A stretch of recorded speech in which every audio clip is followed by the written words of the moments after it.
What's going on, everybody? Welcome back to the channel, the Monster Bass channel. I'm here today to talk about my chores. No, but for real, I do have a chore to do. I've probably got 1, 2, 3, 4, 5 baitcasters that really need some TLC, some tender love and care.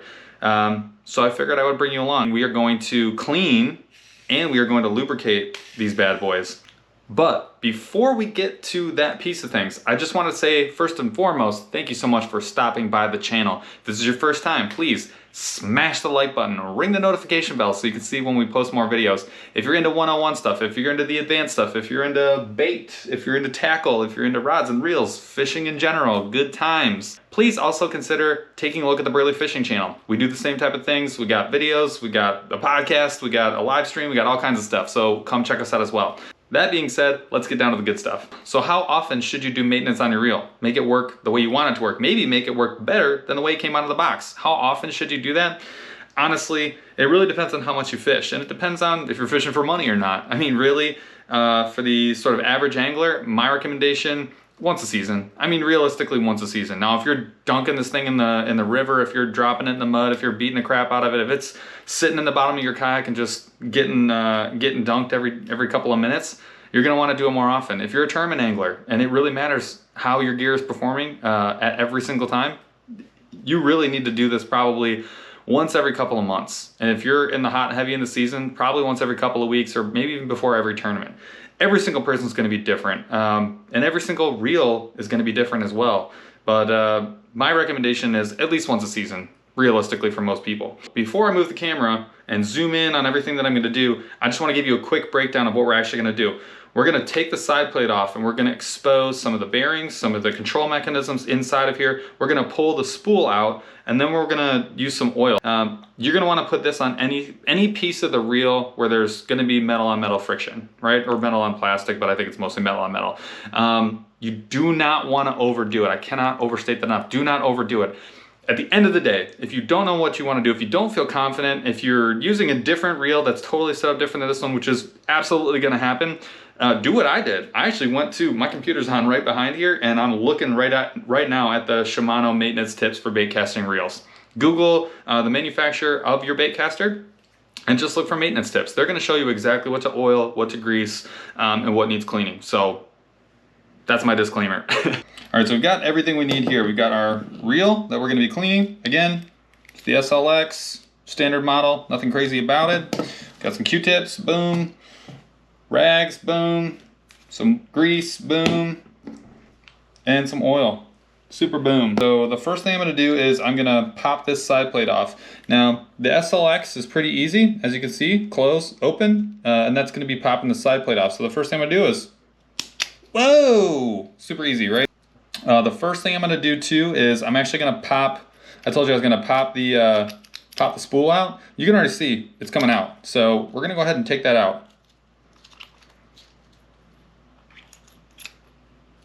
Painless. We're gonna degunk all of this.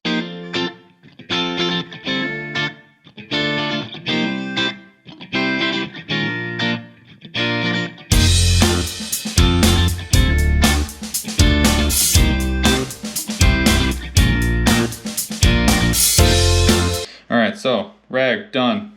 Step 1 complete. So we got a bunch out of there. You can still see there's a bunch of gunk like back there. I can't reach out these big old paws, so I need to get all up in there and start cleaning this out. So how am I gonna do that? It's where the good old Q-tip comes in.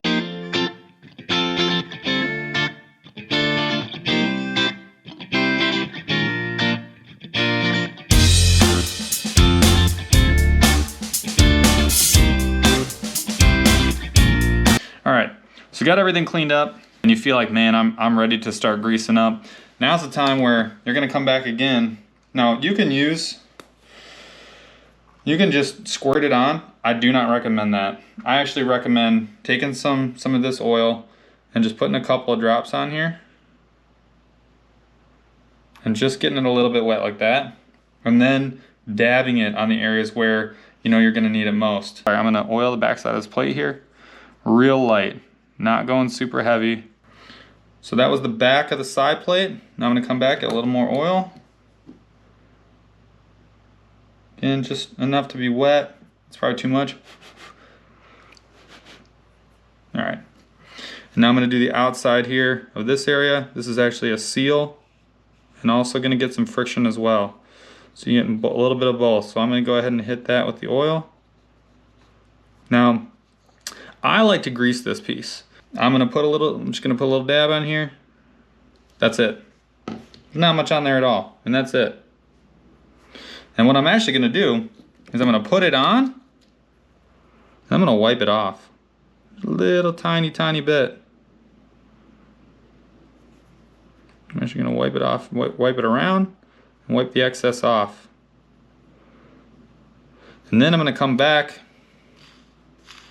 to my, still got a little bit on there, quite a bit.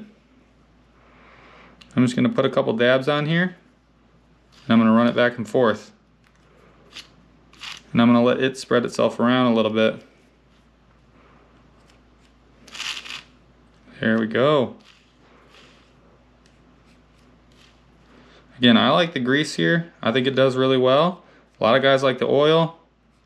I think Shimano calls for oil.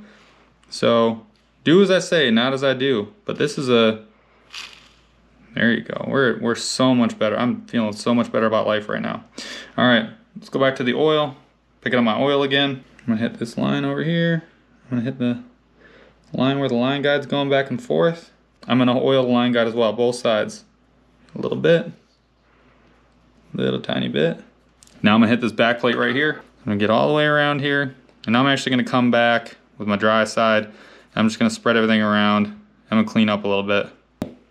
Feeling really good about that. All right, now for the spool. Real light. And I'm gonna do the outside here. Same thing on the other side. I'm not gonna do a lot here. I'm just hitting a couple of quick dabs everywhere. Make sure everything is happy. Got our spool done. Got everything oiled, greased that we want greased. Go ahead and slip my spool back in gently. Close this bad boy up. Like so. Remember, close. Boom. The real test. And that, folks, is exactly how you do it. So much better. Back to almost factory. I'm not upset at all. Thank you for watching me do my chores today. Thanks for joining us at the MONSTERBASS channel. Again, if you're enjoying this content, if this video was helpful for you, again, if you like the one-on-ones, we got fishing videos, we got tips and tricks, we got it all. If you're enjoying the content, smash the like button, ring the notification bell, give us a subscribe, and then while you're at it, go ahead and check out the Burley Fishing channel as well. We got the same type of deal. Got some live streams, got all sorts of things as well. So please come check us out. Give us a like if you're so inclined. Thank you again. We appreciate it, and we'll catch you next time.